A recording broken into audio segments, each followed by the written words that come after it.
I have the pleasure of sitting with Roberta Brehm. Always brings a smile to my face. You just do. Don't even. There's the love.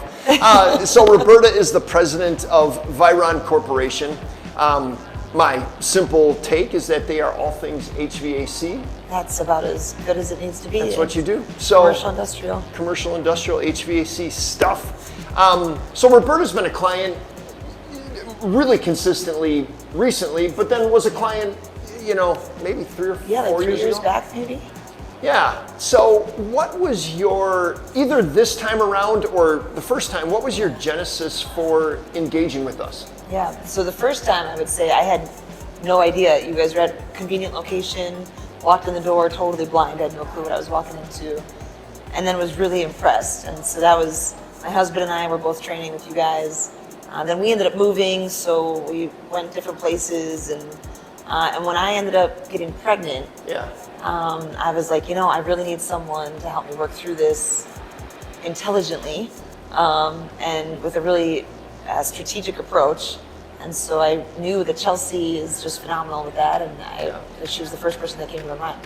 So here I am back. Here you are. Yeah. I love it. Here you are, back and pregnant. Yeah, and pregnant. Yeah. Baby coming in May. In May. Yeah, it's awesome. Yeah, we've had the pleasure recently. I mean, I don't know. There's been 3 or 4 folks. Yeah, there's been a lot. Yeah, this pregnancy thing I am not one of. I'm not alone. You're not in alone. The pregnancy. What's in the water about What's in the water? So what is a specific result that you've experienced working with us? Yeah, I just feel like it's such a thought out, methodical process. Like it's functional strength is like your guys' focus. Mm-hmm. And so whenever I have a moment of, I this week my back hurt a little bit up here, down there, or my ankles, whatever is tweaked that week.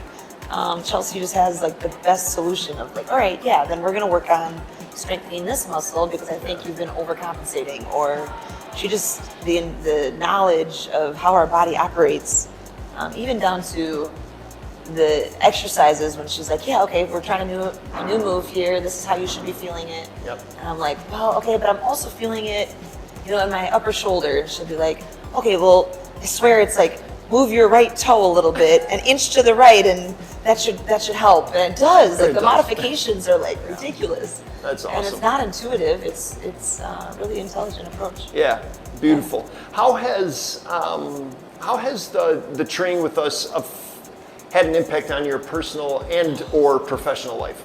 It's huge. I guess being a business leader, you forget to spend time on yourself, and so Chelsea does a great job of that balance of we want to see you, we want to help you, but don't feel stressed out. Like this shouldn't be stressing you out. This isn't an added thing to your schedule. Right. We'll fit in with your schedule. We'll make it work. And so it's never been overwhelming. And then it helps me with my energy levels and my stress management, like significantly. When I'm not here for a week because I've been traveling, I have to get back because I feel the difference. It's kind of crazy, actually. Yeah, and I hear that comment often with leaders and people that have influence,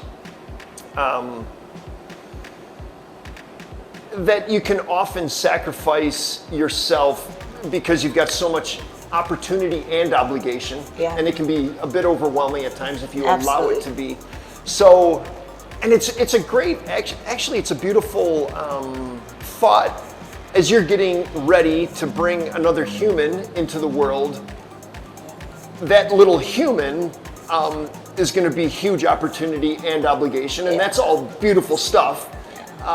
But if you don't take care of yourself, then you're not there for the little human, or your husband, or work, or friends, or family. So you have to selfishly prioritize your health and well-being. It's a really weird mind shift. Like that is, I think every leader goes through that shift at some point. They kind of hit a point where they're not being their best self, if they're stressed out, and because of that, your work product sucks.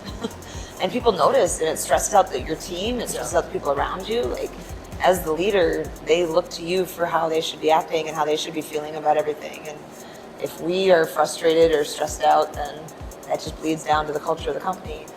But it is you almost have to hit a like a breaking point before you have that realization of like, okay, this is actually really critically important for the company for me to invest in myself. Yeah, because the other paradigm that is, I think, so prevalent is, okay, outputs aren't quite where we need it. I'm not quite producing what I need to produce. I need to work harder. I need to work more. I need to do something. And the counterintuitive thing is you probably just need to step back. Yeah. Take a belly breath. Yes, I love the belly breath. I love the belly breath. And add some peace, which is power, and focus and creativity, to the process. Who would you describe as being a person that would benefit from working with us? Or how would you describe a person? Who is that person? Build an avatar. Definitely anyone who has any sort of health concern or ailment or pain or concern of any kind, pregnancy, that's a no-brainer because I think you guys are some of the only people that I have come across that have such a great, intelligent approach to build that functional strength and help support your body that way. But honestly, anyone who wants to have a little bit more of a strategic approach, not just the shotgun approach of let's just burn a bunch of calories and get your heart rate up and everything. That's good and that's fun to maybe work that into the workout. But I didn't realize how much value there is in a strategic strength approach. I guess that's what I'd call it. You are speaking my language. I'll hire you. I don't know. I just made that up on the spot. Well, I mean, it's beautiful because, I mean, that is, any trainer can get you hot and sweaty, out of breath, exhausted, and you feel like you did something. But we really want to apply the science, the principles, the research, the deliberate practice to calling out your inner athlete and moving you into better and higher, more optimal performance expressions of strength and power. And that takes a plan and data collection and organization. And wow, you teed me up there beautifully. I mean, it's really how you approach it. I mean, Chelsea had my whole 9 months like planned out from day one. Yeah. And then she lets me know when I'm graduating to the next step and it feels good. And you know, it takes the guesswork out. So I love that part. It takes that stress out of, I don't know what I'm supposed to be doing. And the results are there without, it feels like minimal effort on my end. I guess it just is like, all right, just do what Chelsea tells me to do. And she doesn't kill me every time. Like it's enjoyable. I leave here with more energy. I don't leave here depleted. Yeah, I mean, think about that. If you're feeling depleted after your workouts, like completely smashed, and there's a time and a place to be smashed. I'm a fan of that as well. But if we're working with a professional corporate athlete like you, if we smash you each time, you're not ready for the game. No. You know, and Bucks players, if they're smashed all the time, are not gonna be able to produce. So why do we think we have to punish ourselves and flog ourselves into? I just love that you compared us. It was about me, and we talked about the Bucks, and there was a comparison there. There's I'm going to something take there. that. Roberta, that just made my day. Own it. That is going to make us done. Like we're done. Yeah. That's awesome. good. Cool. Beautiful. Yeah, that was good.